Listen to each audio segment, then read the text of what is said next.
10 വയസ്സായി കുട്ടി ഇഷ്ടം പറഞ്ഞു പോണ്ട കൊണ്ടെന്തോ കാര്യത്തിൽ പണിങ്ങിപ്പോയതാണ്. പണിങ്ങിപ്പോയി പറഞ്ഞിട്ട് പോണ്ടാവന്നിട്ട് അവളെ ഇവിടെ കൊണ്ടുവന്ന് 1 മാസം ഇരുത്തിയതാണ്.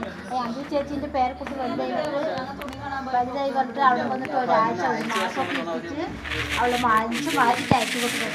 പൂജ ചെയ്യാൻ വേണ്ടി എന്നിട്ട് പോയി കറക്റ്റായിട്ട് 18 വയസ്സ് കഴിഞ്ഞ് പോയി വന്ന് വേണ്ട വെച്ചിട്ട് വന്നു. അവൻ്റെ അച്ഛക്കൻ ഇവിടെ പട്ടത്തച്ചിട്ടാണ് കാരണം ആ അച്ഛനും അമ്മയും നാട്ടുകാരൊക്കെ ഒരു പണി വന്നു. ഒരു കടയിൽ ചെറുപ്പത്തേപ്പം അപ്പോഴേ കണ്ണുണ്ടല്ലോ അപ്പോഴും കണ്ണുണ്ട്. അവിടെ ആളുണ്ട് പൊട്ട് കൊടുക്കുന്നുണ്ട്. അപ്പൊ എമ്മയൊക്കെ കണ്ണിൽ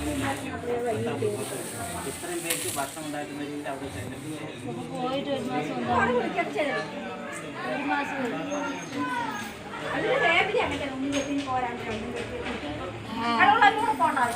പോകേണ്ട ആവശ്യം ഞാൻ അതിൽ പറഞ്ഞു. ഞാൻ പോയി അവൾക്ക് പറ്റിയൊരു ഫോറിൻ ചെക്കൻ കൊടുത്തേക്കൂടെ എന്നാൽ ചെക്കന് കല്യാണം ഒരു കുട്ടിയെടുത്ത് പറയുന്നില്ല. അങ്ങനെയാണ് ഒരു എന്നാൽ ചെക്കൻ മേടിച്ചിട്ടുള്ളത് 10 വയസ്സ്